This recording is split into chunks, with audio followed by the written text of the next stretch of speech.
Hello, friends and adventurers. It's Rob, the D&D wannabe, coming in before the show to share some great news. New news! Our podcast has been supported for months now by Misty Mountain Gaming, and they're now rewarding you, our listeners, with savings on all their fine D&D products such as metal dice, stone dice, glass dice, miniatures, adventures, dice trays, and more. You can use the code TWINS10, that's TWINS10, to save 10% on all purchases made in their online store at mistymountaingaming.com. Every code redeemed helps support Steven and I, and encourages us to make more and better content for you. So be sure to use code TWINS10 whenever you're buying premium Dungeons & Dragons dice and gear from our good friends at mistymountaingaming.com. Okay, on with the show. I'd also like to point out that given the nature of this episode, it was convenient for us to record during the day instead of after dark, which is our normal habit. You may hear some small town noises and traffic from my side of the audio. I tried to edit it as best as I could, but some of it had to be left in. I hope that doesn't spoil your enjoyment of this otherwise excellent episode. Okay, on with the show.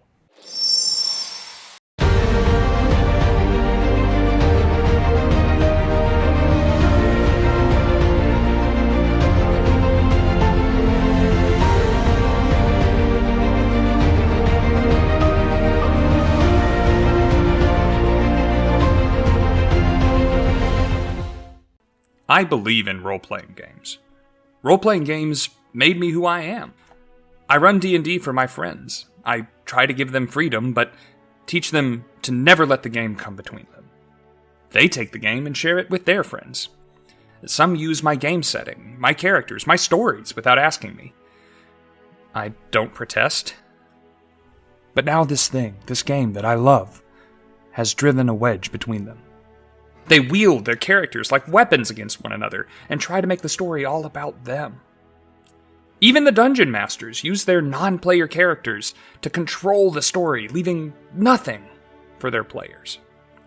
I send them articles, show them the books, even make YouTube videos to try and teach them a better way, but they don't listen.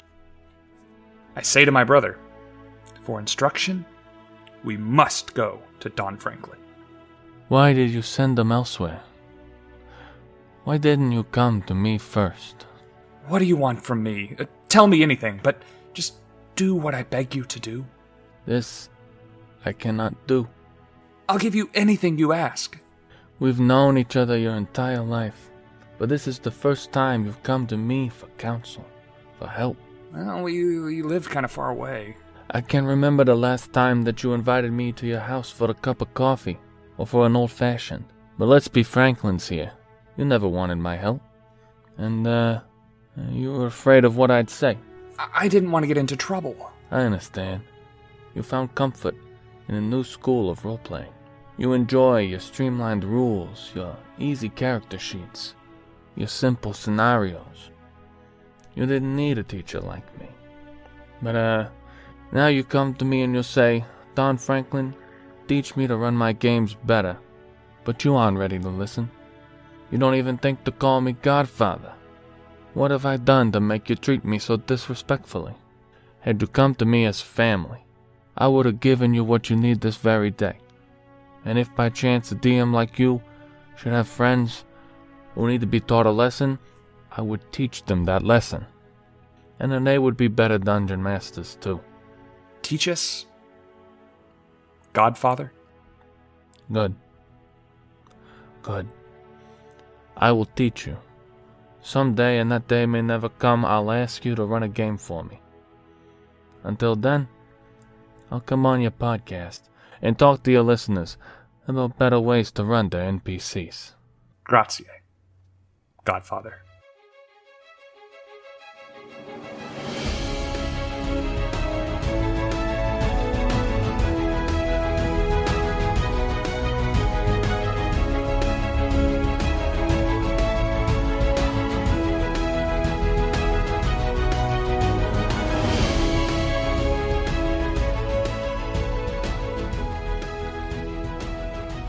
Welcome back, friends and adventurers, to another episode of Bardic Twinspiration.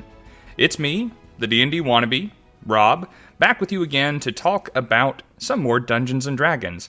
This is going to be a little bit of a different episode because I'm missing half of the duo. Steven is not here with me this week, which in and of itself, I think, is a treat. But on top of that treat, we have another, in that we are doing our first guest episode of the podcast.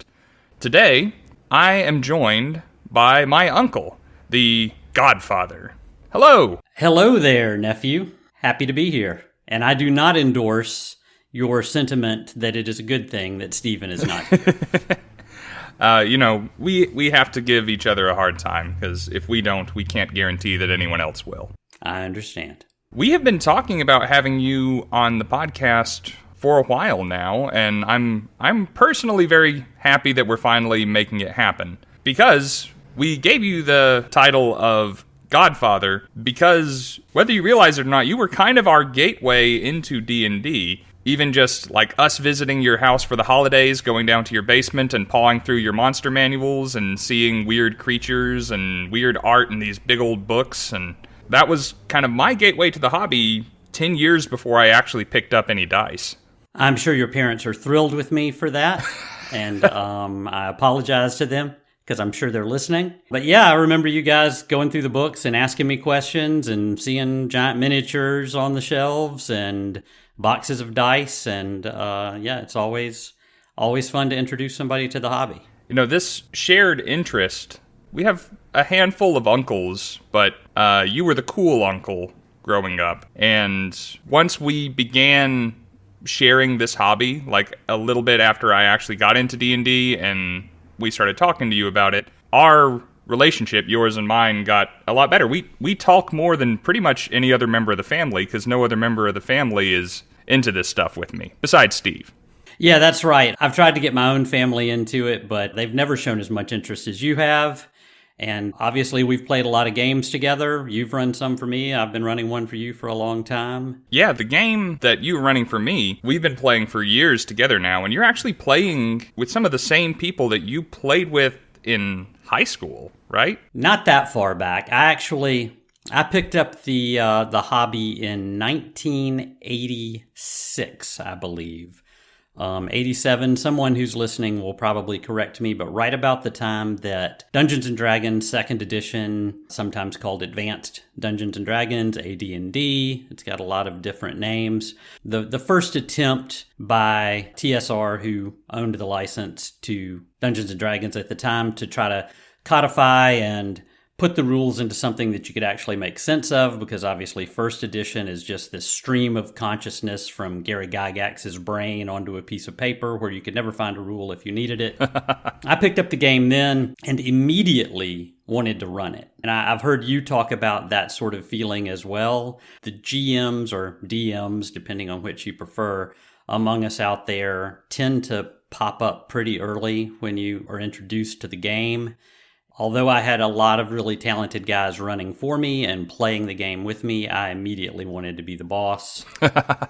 So, we've played that group that you're talking about. There's 8 or so of us that have played every edition of D&D together, along with quite a few other games we could talk about if you ever wanted to. But D&D has always been the Jupiter that the other moons sort of orbit around, because it is the granddaddy game. Well, for running a game of Dungeons & Dragons or whatever RPG caught your fancy at the time for the same group of people for so long, and they kept coming back, you must have been doing something right. If you have that devoted of an audience, even with this podcast, one day maybe we'll have that devoted of an audience who keep coming back for so long. But I figure that it takes a certain amount of talent, it takes a certain amount of skill to not only maintain your own interest with the hobby for so long, but maintain the interest of others. That's definitely a challenge. We could probably have a whole discussion about how difficult it is to be consistent and how difficult it is to keep a game going. Probably when I was younger, as a great many DMs do, had a reputation for starting games and never finishing them. A few of the guys pointed out to me that it was difficult to keep signing up for my games when I would run 12 times and then get interested in something else. I don't want to run Planescape anymore. I want to run Dark Sun. Hey, there's a new version of D&D coming out. Let's kill your 12th level characters off real quick and start over at first level. That's a common thing. Anybody who's listening to this who's a DM has done that. When your game starts to feel like work, you want to go to something new and shiny. And the fact that these guys continue to come back, I don't know if it's a testament to how good I am at running a game. Probably more to the fact that my enthusiasm tends to talk people into things that they might otherwise think better of. But the most recent game that we're running and that we're playing has been going on since 2017. Yeah. And we've played at least 30 times a year since then. Because I'm meticulous about such things, I keep a log of all of our games, and we've been going for a while with the same group, like you said, that you are now a part of, whether you want to be or not. And we'll give some credit where credit is due. They are devoted and loyal friends, and we will credit them for their devotion to your games and willingness to stick with you and sometimes with me through our shenanigans and dalliances.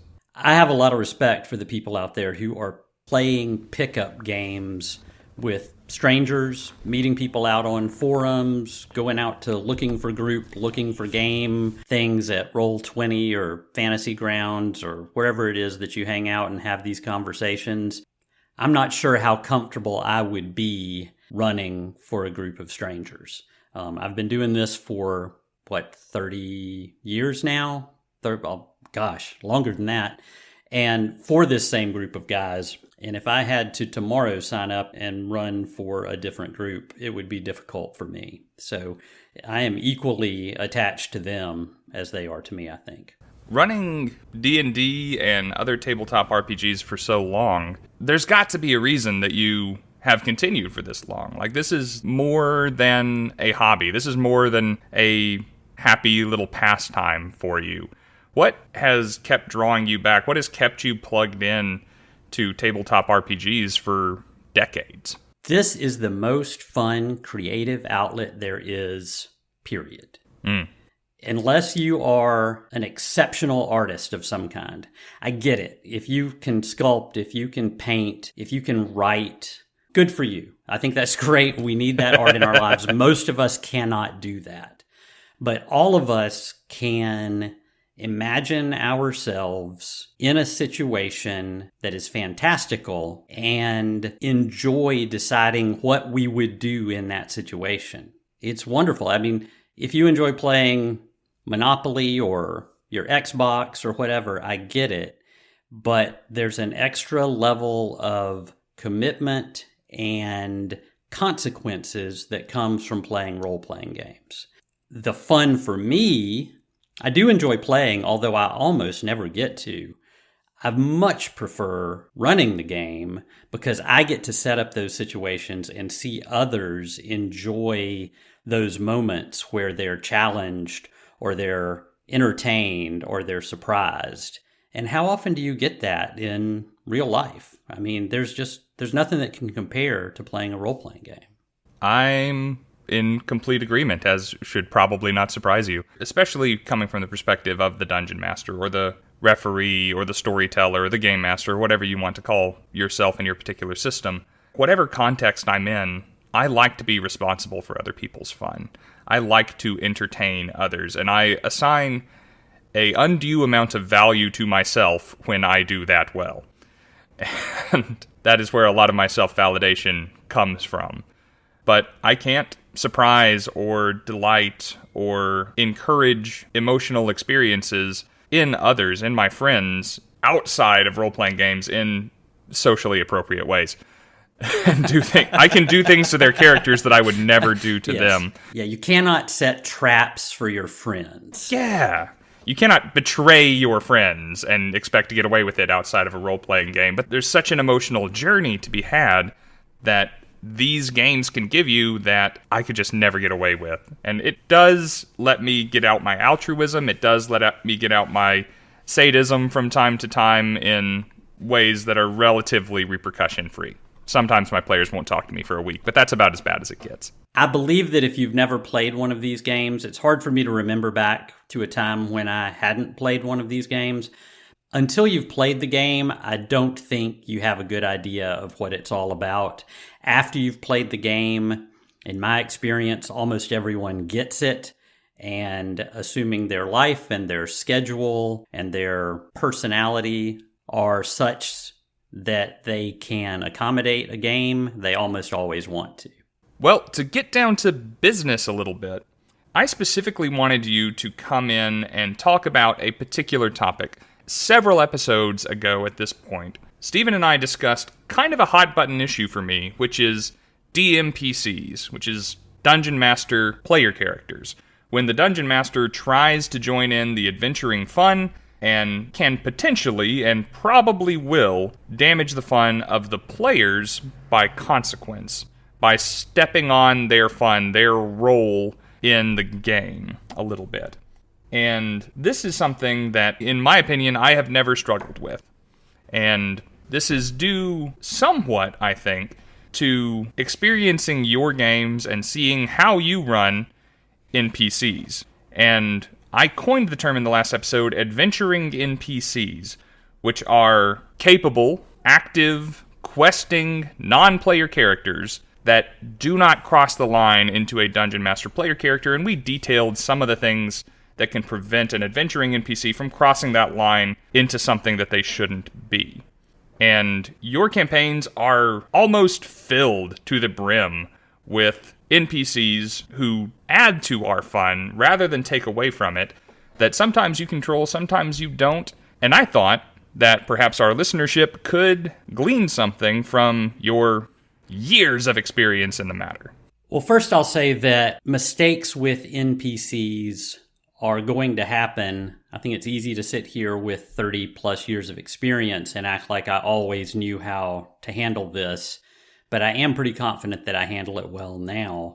In the early days, it was very common for the DM to create an NPC to fill a gap, almost always healing in the party. Mm-hmm. So everybody wants to play a fighter and a wizard and a rogue because they want to do all kinds of damage, but the game, especially the older versions of the game, are designed in such a way that if you don't have healing, you will fail. So it was really common for the GM to create a cleric and play it and not really care so much about that. It was almost just a heal bot following you guys around, right? We didn't apply a personality to it.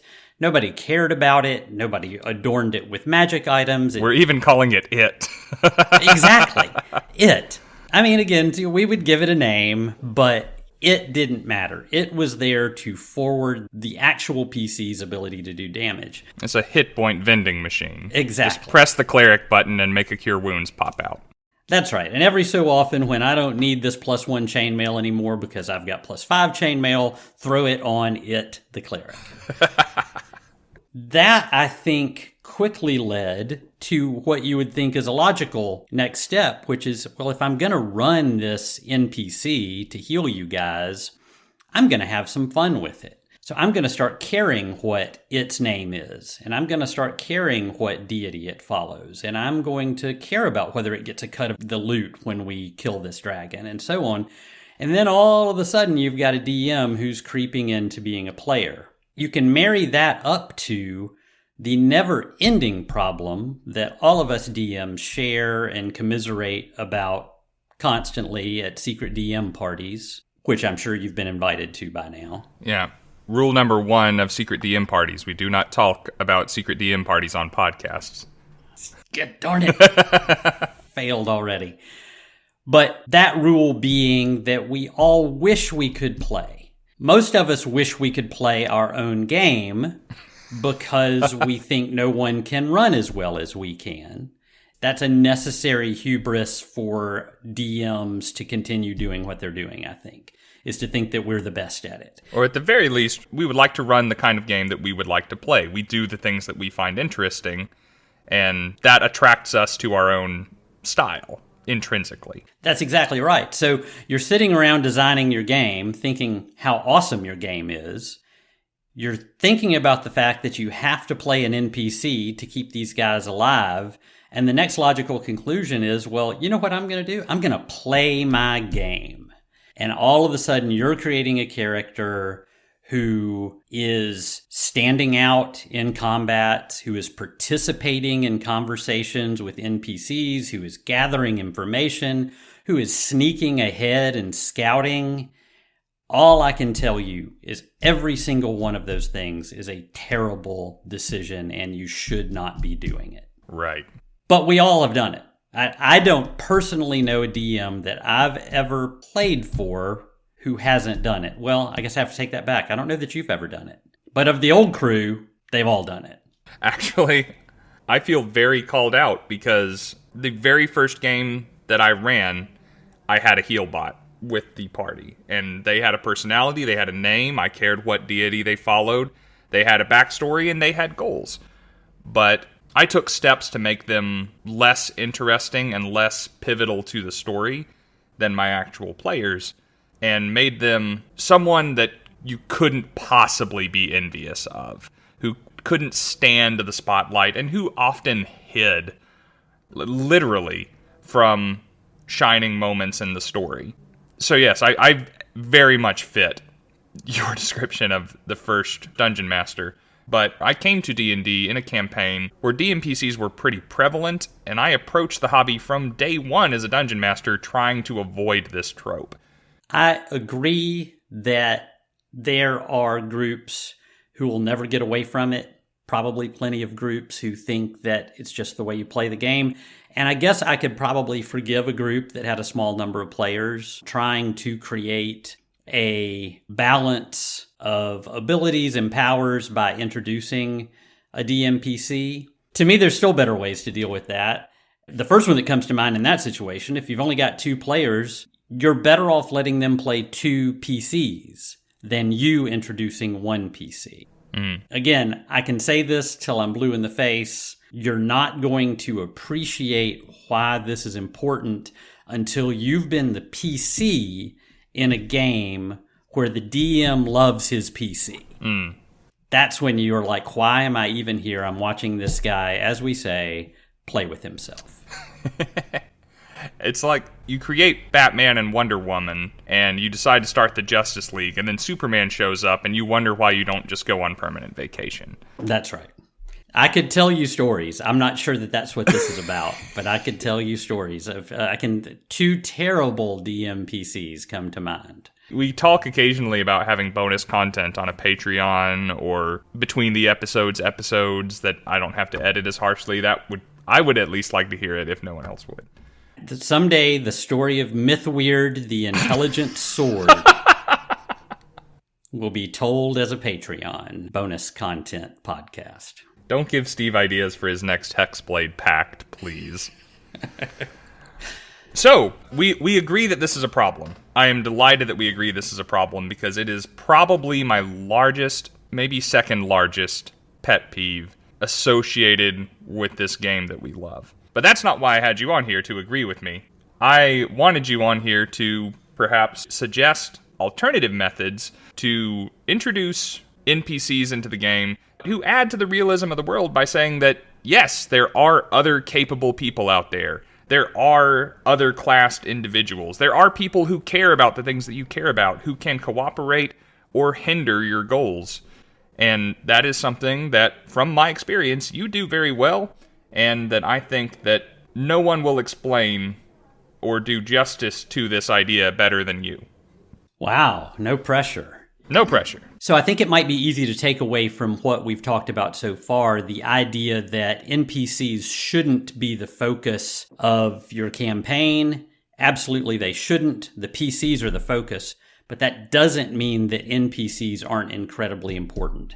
They are the method by which a DM will get her point across about what's going on in the world, what she wants to happen next in the world, what she feels the PC should be focused on right now. So many times in our games, we get to the point where our players feel like they don't know what to do, or we feel like they need a piece of information that they don't have. And the temptation is to put a note on a bulletin board that invites them to go visit a tower on the outskirts of town, or to have them make a knowledge roll and then literally kill the momentum of your game by giving a 15-minute expositional speech about the history of the bugbear religion in your world, when all of that is better facilitated by introducing an NPC. No, absolutely. In the real world, the most common way for us to get information is transferring it from person to person. I never go to a bulletin board. It may be that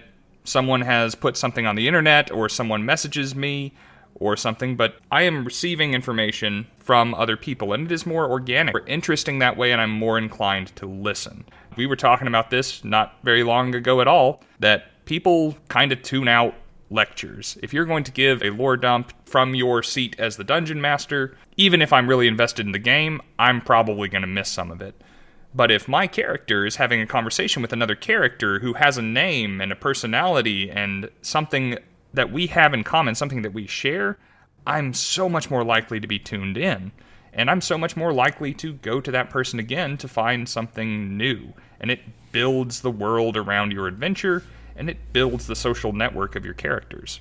That's exactly right. Those 2 points, I think, are spot on, because what you accomplish by using NPCs is illustrating to your players the reality of your world.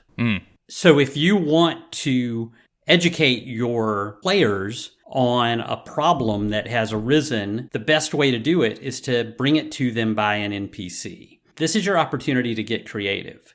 So I can think of several things here. If you want to kick off a new kind of story, you can use an NPC for that. If your players are off track, you can use an NPC to put them back on track. If the game is bogging down, and I know you know what I'm talking about, there's this fine line between conversation between your players about tactics or what they're going to do next or how they should equip for the next fight or whatever. And then it's spilling over this waterfall into ridiculousness. We've been talking about this for a half hour and it's going nowhere. I think one of my favorite things to do with an NPC is use them to redirect your players.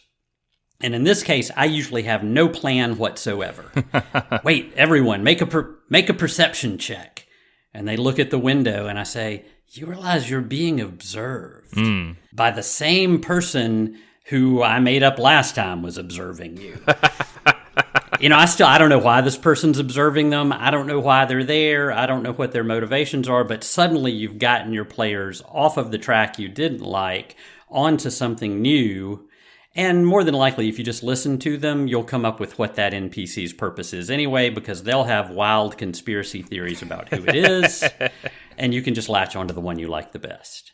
See, I really like that use for NPCs in particular, because I've heard of random encounters being used in that same function. And what I find is, yes, it breaks the monotony, it gives you something exciting, gives you something distracting to do, but at the end of that combat, nothing has really changed. You kill everything, and then you come back to being in the same situation where nothing has altered, and you're having the same discussions about what to do next.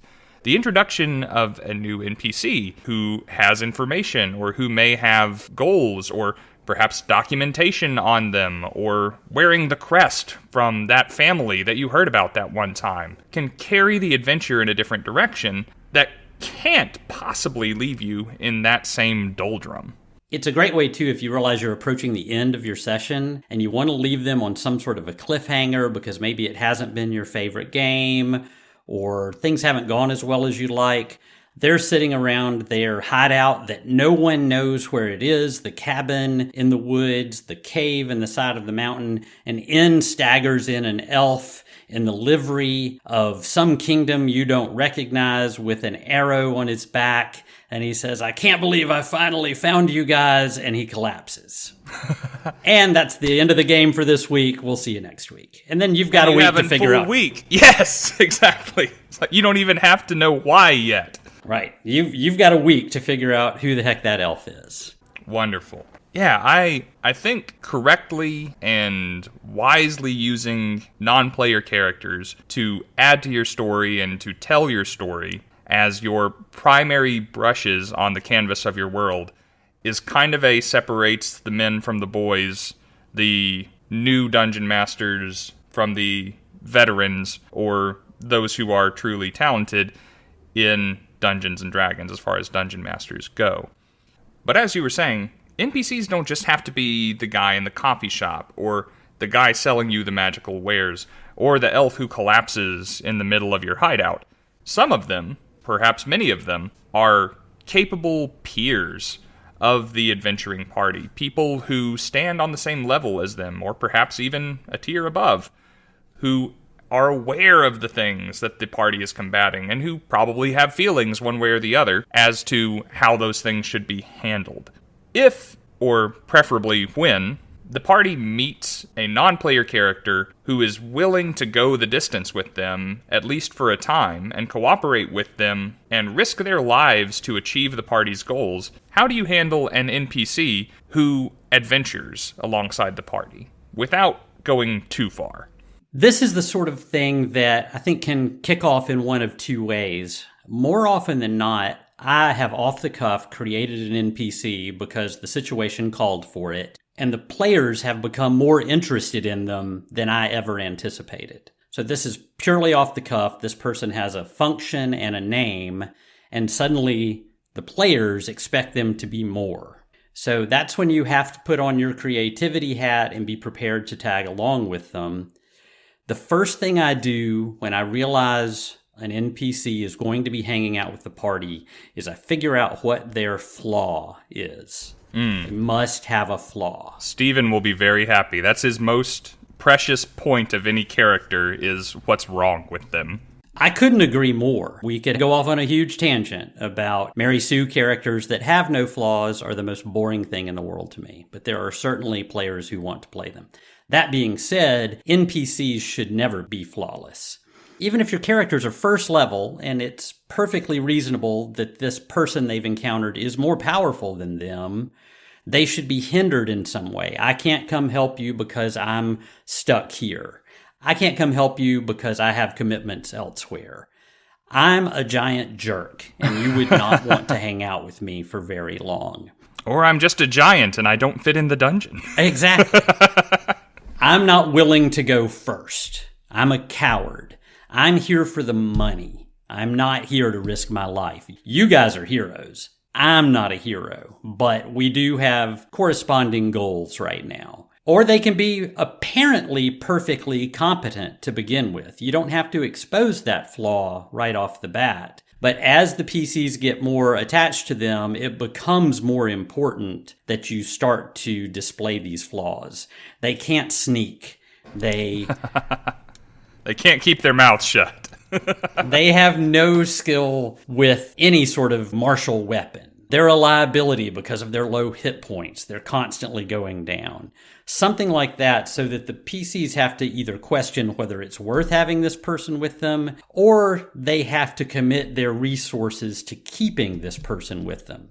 That makes this person a burden, almost like an item or a pet, as opposed to a participating NPC that is doing things for them. That sounds, to a certain extent, like the worst level in every video game, where you are on an escort quest and taking care of someone who is just a burden. But that's not quite what we're talking about here, because even though these characters are not nearly as capable as the adventurers in terms of their motivations or skills, they're not incapable in the slightest. That's right, and I think that tends to illustrate itself more not in those NPCs that the party simply stumbles upon, but instead those that you put in their path intentionally. In my experience, when I've put someone out there because I need the party to absorb this person for a while, to get a message across, to motivate them in a particular direction, to expose a flaw in their plan, that sort of thing, then that person tends to be more capable, more thought out, and less throwaway. I can think of a situation. I had a dungeon that you guys refused to go into. This was in a game last year. I believe your character, a bard, had scouted out what was going on inside of this cave. It was an old abandoned mine where there was going to be a meeting taking place between two different factions. Mm-hmm. And you came back and reported that there were a lot of bad guys in there and they seemed very powerful. And the group basically said, well, then why in heaven's name would we go in there? They'll kill us. Screw that. That sounds like death. Mike's at it again. That happens all the time as a DM, where you set up a situation, work hard on it, expect the players to go encounter it, and they simply refuse to. It's not something you can control. Well, I suppose you could control it, but you wouldn't want to play in a game where that was controlled. Right. So the players have made a decision, I'm not going to go in there. I had to think fast over the course of the next week, and I decided one of the NPCs who was in there was unhappy with the way things were going. So he pulled his guys out, came out, found you guys, told you all the secrets of the people on the inside, told you there were half as many bad guys in there now, and that he would be willing to help you go in there and defeat what was left. That you locked onto and decided to join him, and that's when Otinamon, the Tiamat cleric, joined your party. I shouldn't have to tell you what the Tiamat cleric's flaw was. Right. I'm still surprised, and this is just because I was the worshiper of a non-good god earlier in that campaign, how quickly we were fine with hanging out with the Tiamat cleric, even briefly. That's the stuff you can never predict, or at least I can't with my players. Again, I play with the same guys most of the time, but you would think after 30 years they would become predictable. They absolutely don't. They will reject one person and then welcome with open arms a evil Tiamat cleric into their midst because he has information about someone who is arguably more evil than him. Now, I remember Otinamon. That shouldn't be terribly surprising. I remember lots of things about the few games that I get to play in.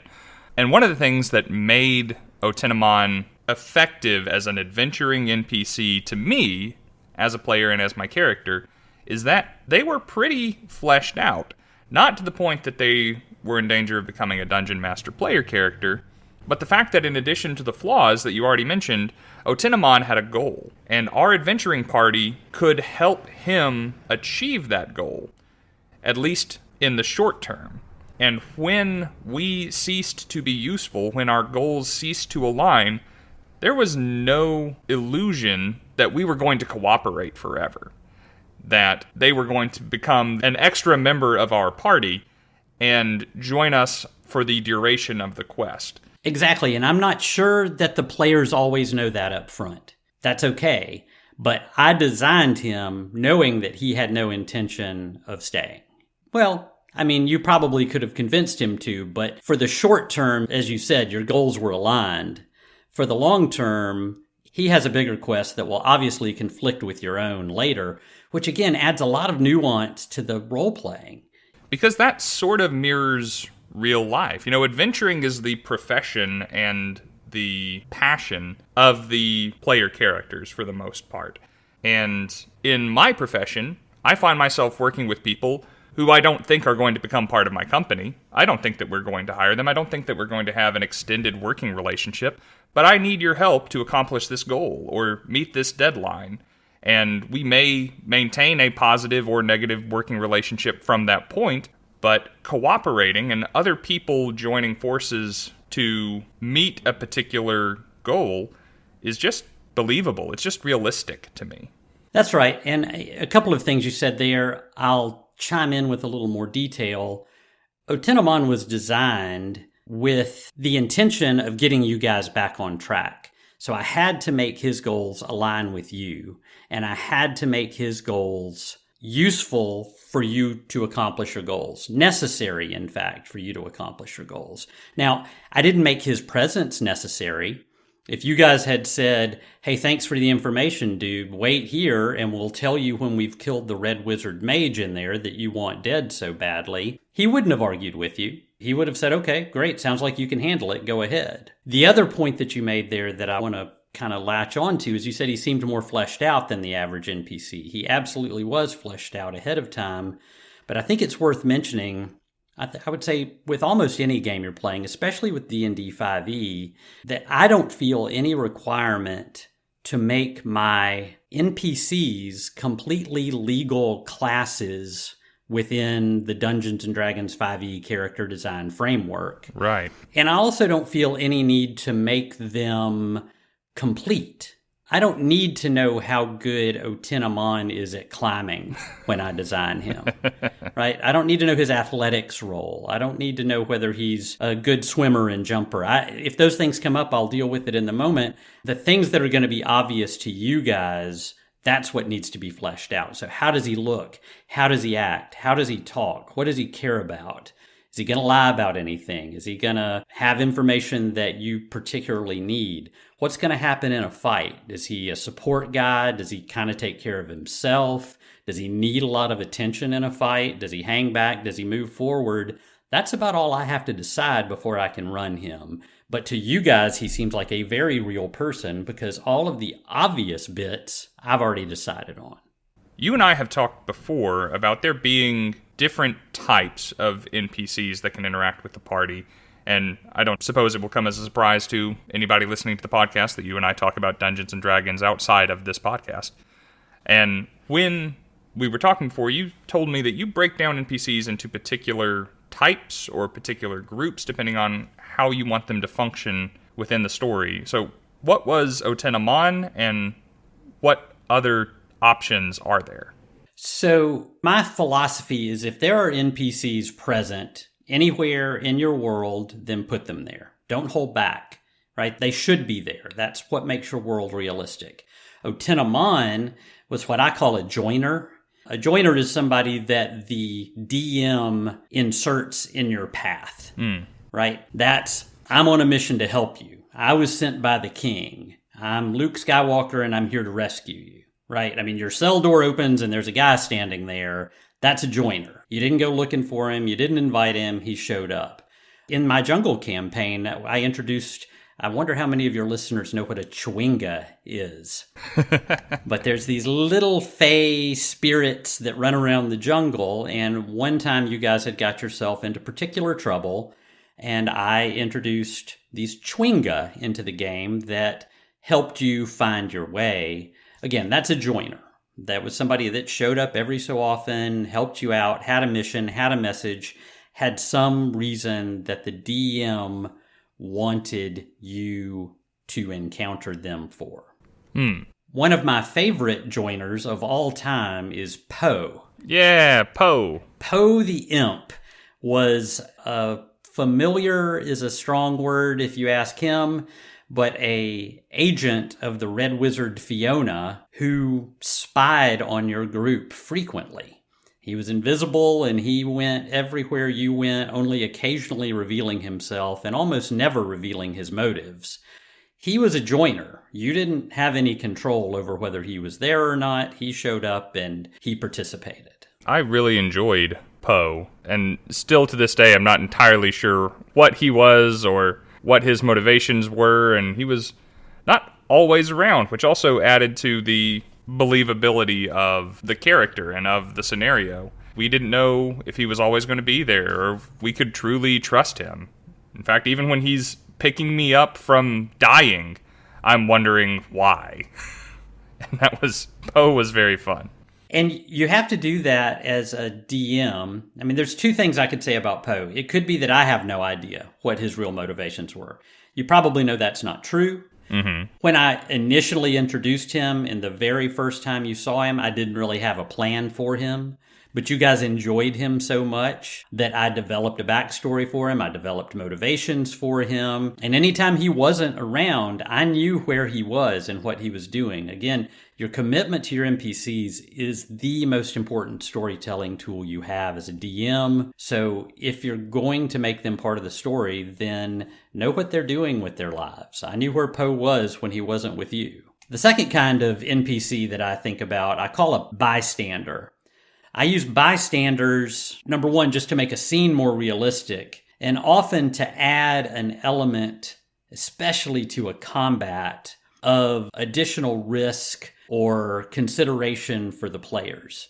I'm sure you guys have talked, or you will talk, about the importance of terrain and distance and lighting and all of those types of things in making a combat less than generic. A two-dimensional combat is boring, and if you aren't enjoying Dungeons & Dragons, I guarantee you your DM is running two-dimensional combats. Bystanders help make them three-dimensional, right? The PCs are really kicking butt. They're winning this fight, and suddenly a woman pushes her baby carriage out into the middle of the street, and you can't use your fireballs anymore. Or shouldn't.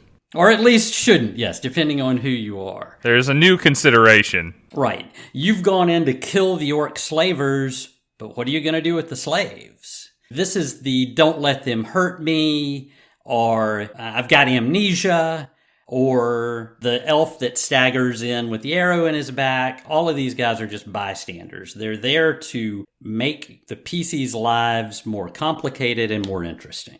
And to make your world seem real. I can't stress that enough. The very first fight we had with a couple of our characters in your campaign, because if we haven't made this clear already, this campaign's been going on for a while, and we've not been playing the same characters in the same place the entire time. We've been having vignettes that sometimes take a year of different characters in different parts to tell different aspects of the story. But one of these scenarios began with a fight in a populated marketplace. It was filled with, I like the movie Flushed Away, and there's a character in there that says Millicent bystanders instead of innocent bystanders. And it was just filled with Millicent bystanders. That's great. And now I'm going to make an NPC named Millicent Bystander. And they really changed the dynamic of the fight, because we didn't have a lot of true enemies in that scenario. But, we didn't want to just start a fight in the middle of the marketplace. The law was going to crack down on us if we started just randomly attacking people. We couldn't use all the spells that we liked, because we would hurt people that we had nothing against and ruin the otherwise normal days of people who were just trying to go about their lives. And yes, that was realistic. That was a great place for us to be attacked, was in the middle of a marketplace, especially by people whose methods were so innocuous and subtle at times. I will point out that you made very clever use of the calm emotion spell in that situation. And that's worth pointing out, that that's a great use of the calm emotion spell. Is I can't use a fireball here, but I'm not really hurting all the innocent bystanders, all the Millicent bystanders, if I use calm emotions. So that's pretty handy. I thought I'd point that out. But this has got to be realistic. So these aren't just here to be obstacles, although they start out that way. The average NPCs who's in the middle of a fireball fight between powerful classed individuals are going to get out of the way. So let your NPCs get out of the way if they are capable. But the destruction of people and property and pets and all that sort of thing, especially when you're having urban fighting or whatever, makes the game so much more fun. And this is another time to introduce one of those sneaky DM tricks that we were talking about a minute ago.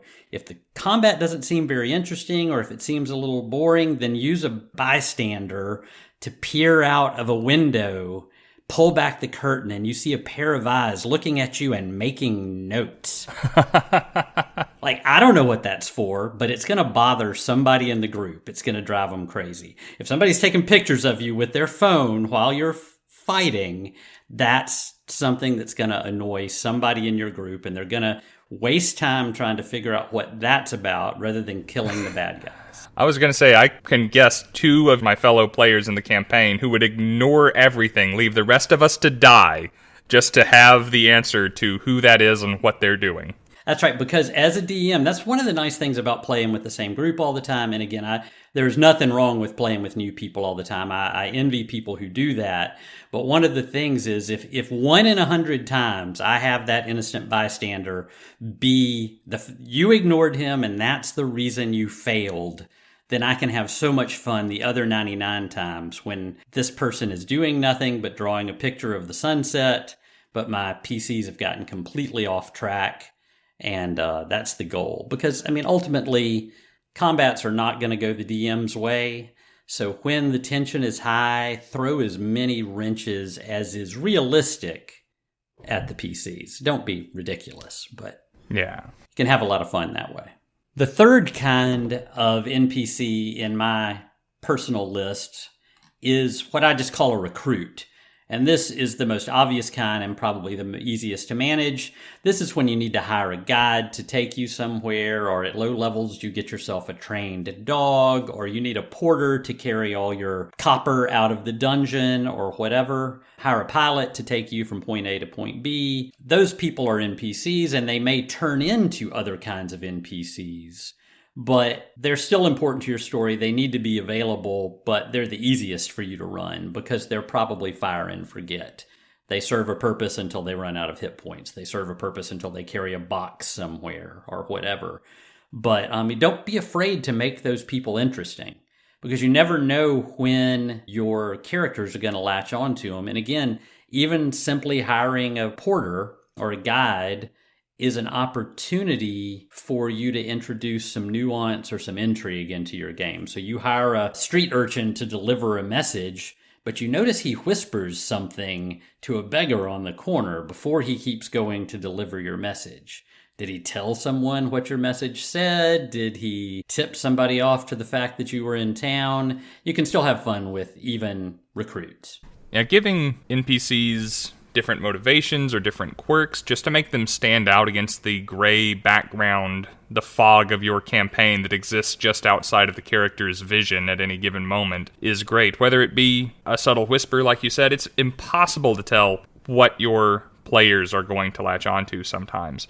I can have a very well-developed, very mysterious, very interesting person sitting in the corner of the pub, but I give the bartender a strange voice, and all of a sudden this is their favorite pub because they want to continue to listen to this guy and make me do this voice. And there's just no telling. Better you than me. Yeah. That is something that infamous may or may not be the right word, but that I believe you are infamous for as a dungeon master, is having very large combats with very many people in them who are not the player characters. And when I say that, I don't want to at all imply that they are not incredibly epic. These are large-scale encounters where it is far more interesting than just having 4 adventurers taking on a single troll. The battle that first comes to mind when I mention that is, as you can have probably guessed, we are playing through the Tomb of Annihilation campaign, heavily edited and added to. But the battle at Malar's Throat is the one that comes to mind for me. There was a lot of undead. There were a lot of guards from Port Nyanzaru. There was a priestess. There was a local smith. There was a orc deserter. There was a lot of moving parts to that combat before our player characters even showed up. How do you pull that off? Because you do. You do pull that off, but how?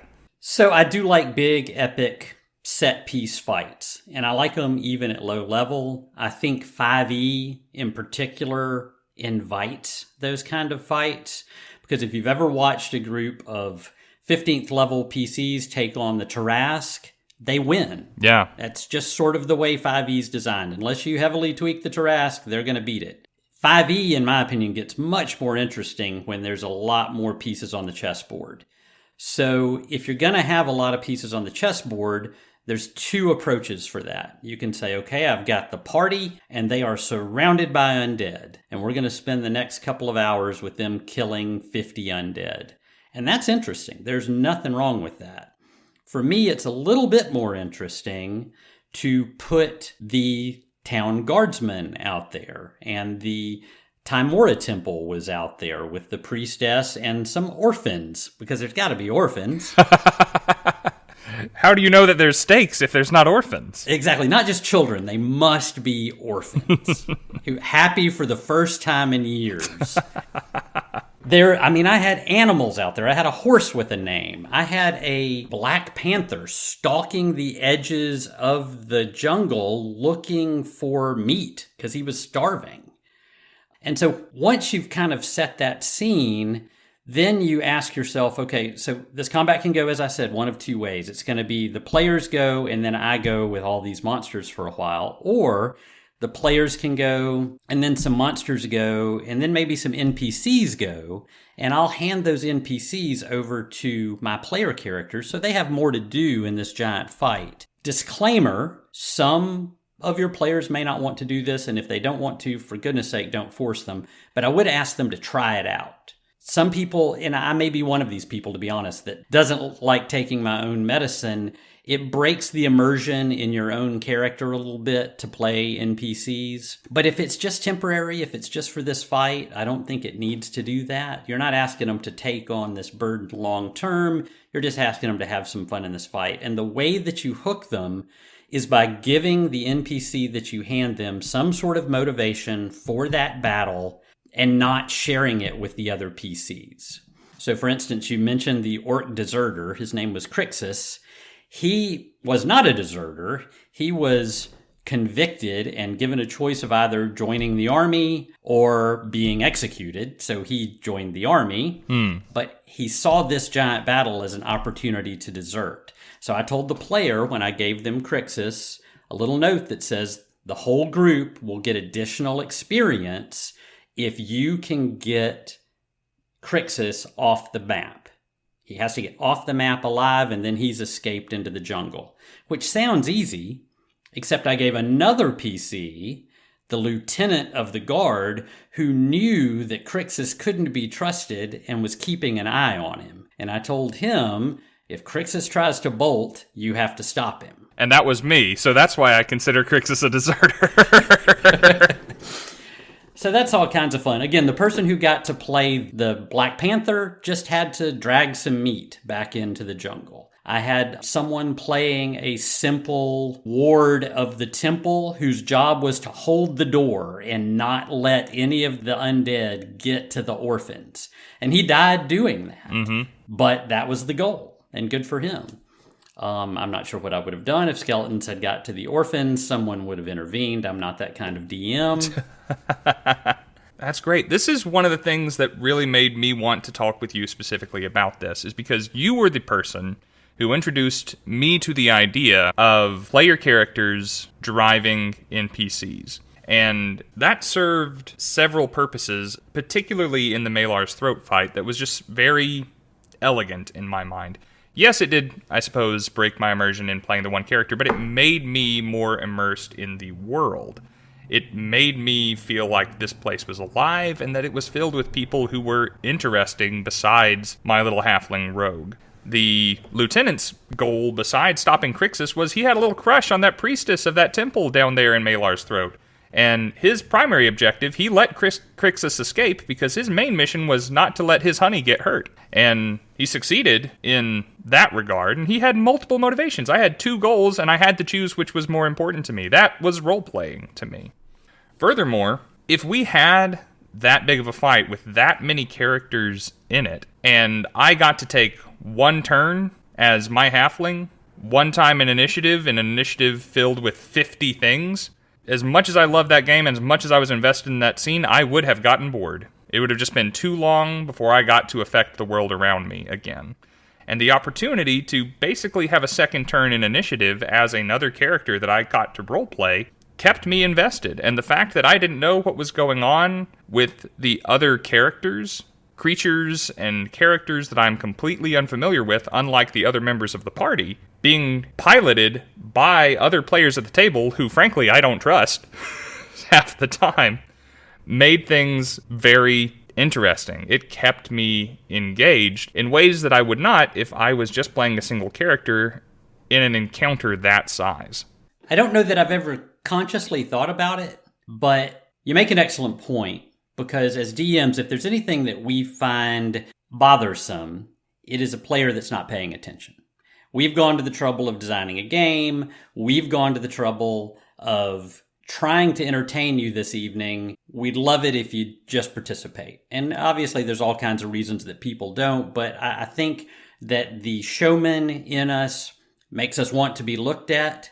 And one of the things that you get out of introducing these NPCs is attention from your players, because they don't just have 1 point in a very long initiative order. They may have 2 or 3 points in a long initiative order, which requires them not to just look up every 10 minutes and try to assess what's going on, but to really keep up with the flow of a big battle like that. So I hadn't thought of that, but I think that's a great point, that it keeps your player engaged. And that was something that made Malar's Throat in particular stand out to me. because as with my job, I've had to miss some games here and there, and I don't always have the context for what we're doing that the more regular players often do. There was a fight on a ship. There was a fight against a kraken in this little port, in this bay area. And when I was able to rejoin the campaign, I came in the middle of it, and I was given multiple NPCs to control, and I got those additional rounds in combat. I was able to stay engaged in the mechanics of the fight and continue doing things, acting, never having to wait very long before I got to participate again. But the characters that I had in those scenarios, I didn't know much about. I didn't know what their particular goals were. I didn't think of them as individuals, like I did in that Malar's throat fight, that really just drew me in and made me fascinated. I have wondered, because we've been back to Port Nyanzaru since then as different characters, and I've wondered what that lieutenant is up to, and where he is, and if he got with that priestess, or she wouldn't give him the time of day. And that is a great distinction, I think, that adds color and flavor to the world, aside from just keeping the player interested. It's interesting that you ask about that lieutenant, because another thing that you can do to make your world seem extremely real is to introduce these NPCs at some time and then reintroduce them later. When you guys were assaulting that cave, where I was needing to coax you to go inside because you were scared of the dangers therein, not only did Otenemon, the Tiamat cleric, come out, but also wandering out of the jungle came Crixus, the orc deserter, if you recall, from that Malar's throat. Yeah. That was literally 120 games later that Crixus showed back up. He had turned his life to one of pacifism. He no longer carried weapons. He regretted his misdeeds, and he had taken up healing as a pastime. He was a hippie, basically. And so he came out and tended your wounds, and he hung back, and he helped you. I gave him the power to give you a reroll whenever you had been affected by a particular spell that had some sort of ongoing effect. So if you had been charmed or debuffed or whatever, he could help you get out of it. And then you guys were like, you are great. You're wonderful. You don't ask for loot. You can heal. You've got all these wonderful uses. Please stay with us. And he said, no, yours is a path of violence. I must return to the jungle. And he wandered off again. It's a shame. I wound up liking him better than some of the members of my own force by the end of it all. Well, he was a repentant murderer. It was fun to bring him back, but it was also fun to see how many people remembered him from years gone by. The player who actually played him in that Malar's throat fight sent me a message immediately saying, do I still get to play him? Excited at the opportunity to take up the mantle of running Crixus the orc again. And I did. I handed him over to him. While we're talking about that particular arc of the campaign where we were fighting in a marketplace, and while we're talking about NPCs and different roles they can fill, I feel like we have to talk about the Jakuli Guild, this thieves guild that you created to operate beneath Port Nyanzaru, whose goals temporarily aligned with our aims, especially a couple of those members of the guild. And of course I'm biased because I got to pilot one of them for a time. But let's talk about the arc that is Hassin and Hassoun. Yeah, so it's funny how, again, this can all be very organic as a DM. You don't have to plan this stuff out 20 games in advance. You just have to be nimble enough to allow it to happen. I wanted you guys to be angry at the Zentarum. And to have you guys go after the Zentarum, I decided the interesting way to do that was to create a fledgling, more user-friendly thieves guild in Port Nyanzaru that were willing to help you if you were willing to hurt the Zentarum. So, very long story short, you guys were ushered into the sewers of Port Nyanzaru where you met the Jakuli Guild, Jakuli being a snake-like beast that lives in the jungle, straight out of D&D lore. And they offered to help you if you were going to hit the Zentarum.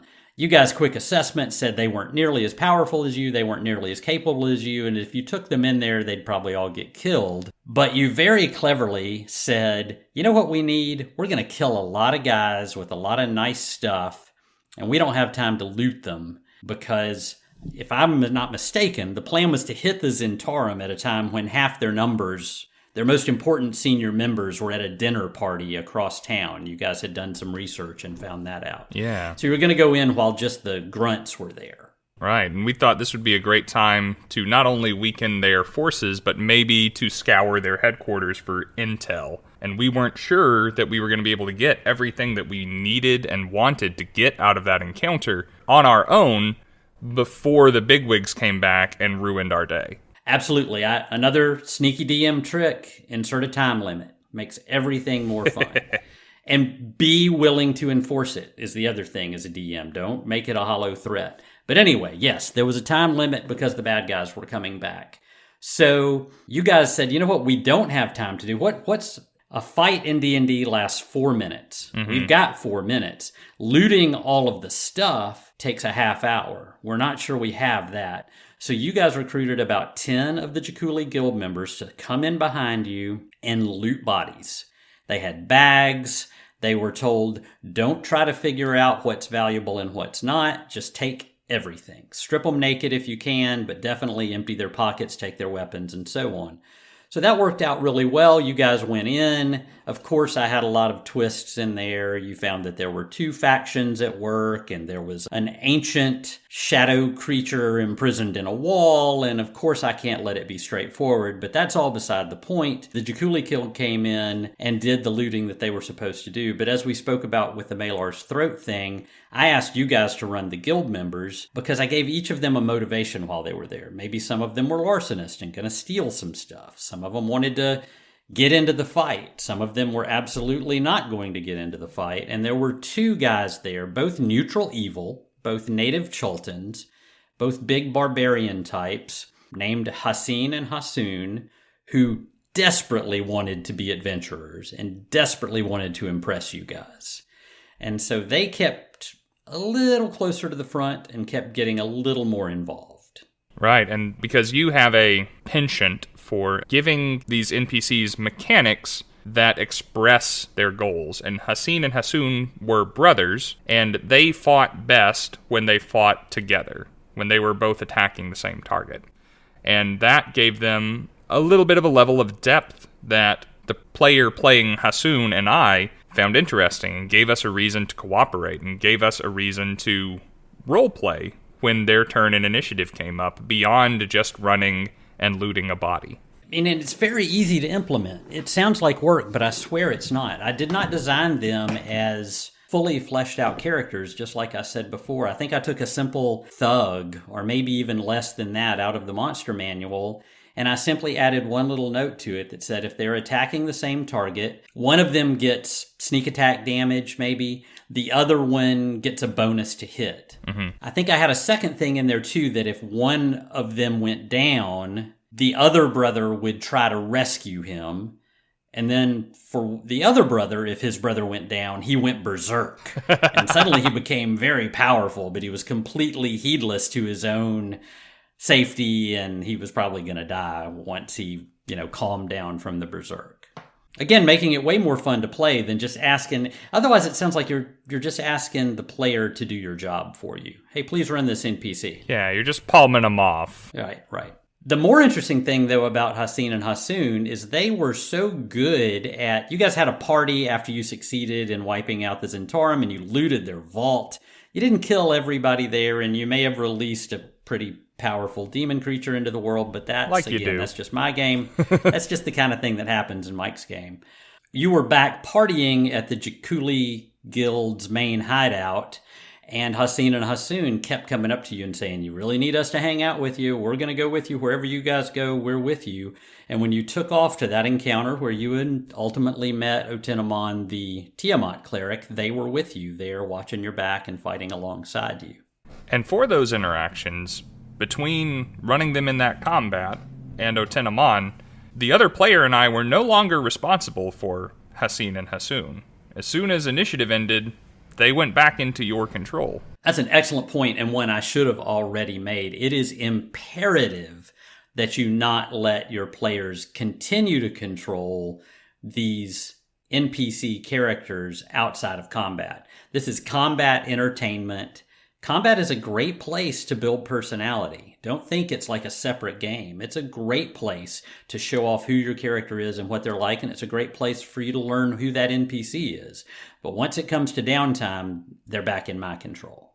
And I think that when we role-played the characters in the way that you informed us through their mechanics and motivations that they should be played, you informed your future portrayal of those characters consistently with how we role-played them in that combat. It's kind of like we built these characters jointly. Yeah, that's exactly right. Again, I don't put much time into these characters up front. A couple of things are going to happen. Your players are going to latch on to them, and they're going to be interesting background, maybe comedy relief or whatever going forward. That's great. You had some guy in your Acquisitions Incorporated game that definitely fell into that category. He wasn't ever going to do anything for us, but he was hilarious, and we went to see him just because he was hilarious.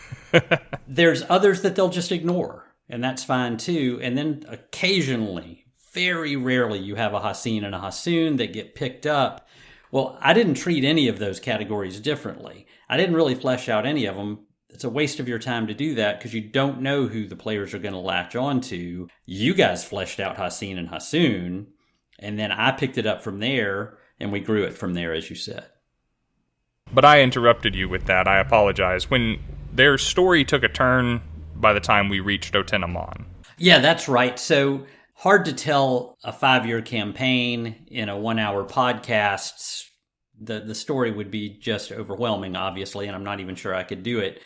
But there was a meeting taking place where you guys needed a magic gewgaw from a commander of the Flaming Fist who also needed something. She needed to get away. She had done some bad things that had made the Flaming Fist leadership very angry, and they were going to come after her. She wanted to disappear. You guys owned a boat. She had the magic doolally that you needed. So you guys made a swap and said, you can have the boat and sail away and disappear forever. Just give us the thing. And the one thing she lacked were experienced sailors. And being from Port Nyanzaru, it just turned out that we had fleshed out together that these guys knew how to sail. It wasn't something we thought of spur of the moment. It was on their sheet. I wouldn't have minded it being spur of the moment, but it couldn't have been more perfect that it already had been established that they knew how to sail a boat.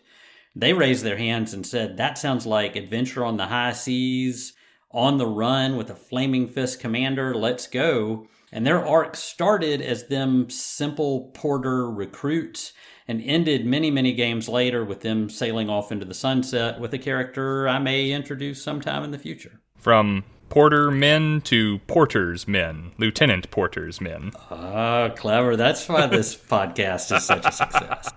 And getting to portray Haseen on occasion was a lot of fun. It's nice to have an arc for a character. I've stated this in previous episodes of the podcast, and to anyone who will listen to me for longer than 30 minutes on the subject of being a player in D&D, is that I dislike playing the same character week after week after week after week.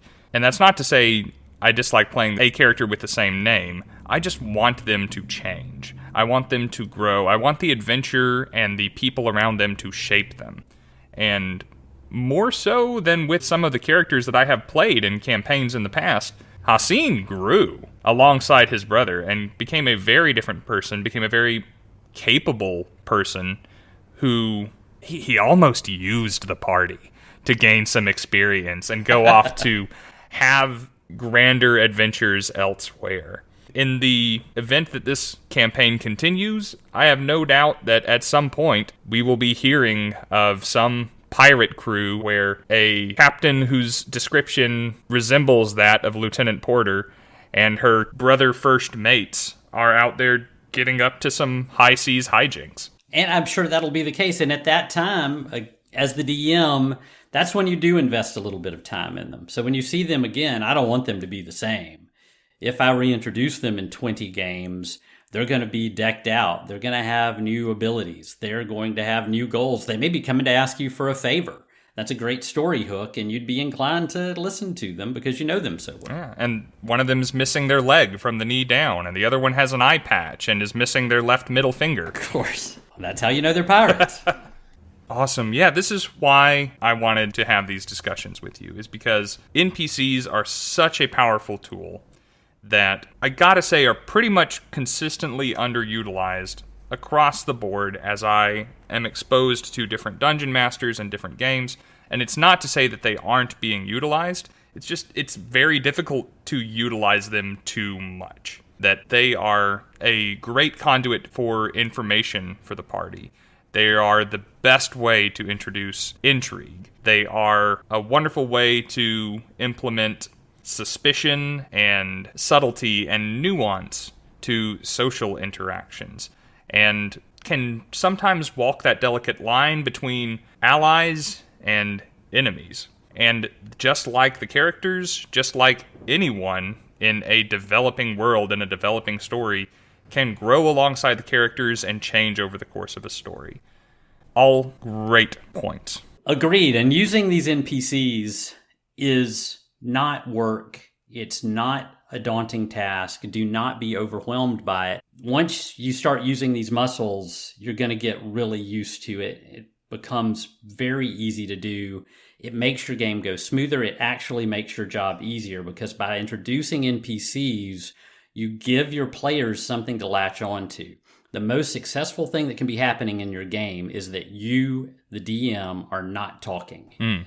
If the players are talking, it's a good game, and your NPCs will make them talk. And don't make it hard on yourself. I draw from pop culture, so think of your favorite movies, think of your favorite books.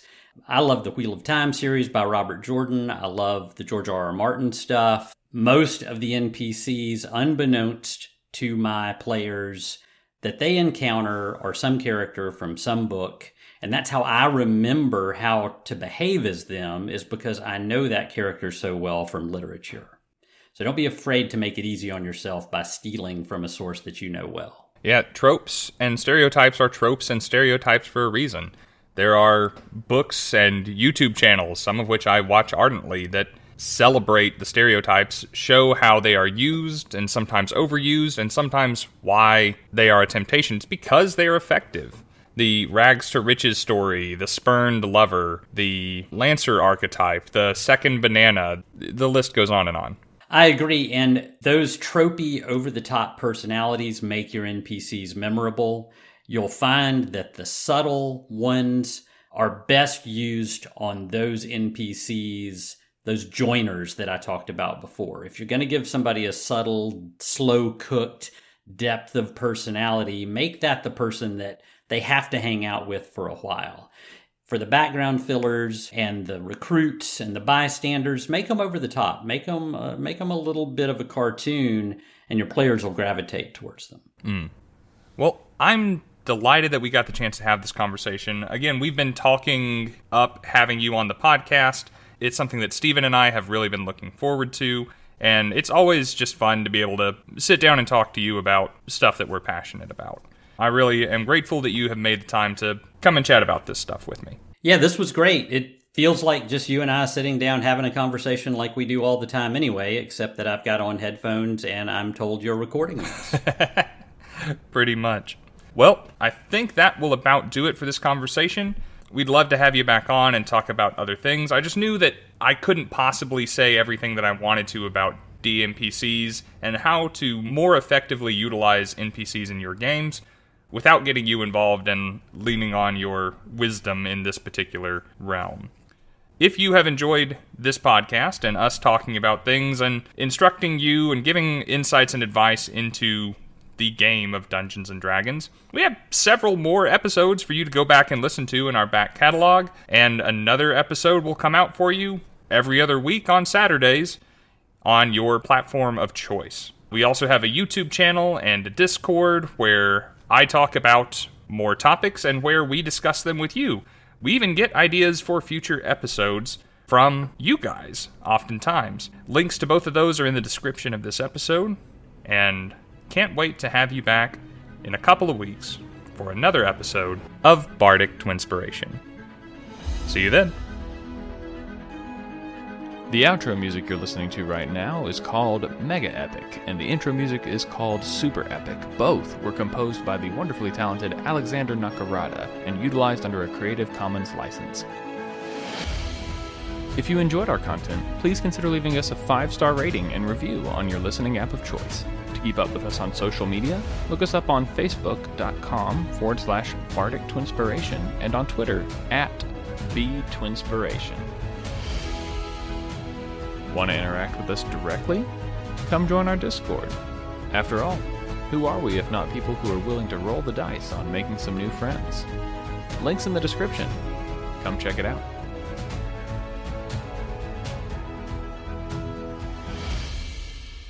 I'm going to wait till the church bells stop over here. My dog was having a lucid dream a minute ago. I had to throw something at her. So she was over here barking, and her little paws were walking. She was chasing a bunny or something. See, this is good for my bloopers. Just giving little insights into the recording process. There's church bells and dreaming dogs. Yes, she's laying at the foot of the desk here, chasing a bunny. It's not even the one that we occasionally go to. It's the half a block closer one.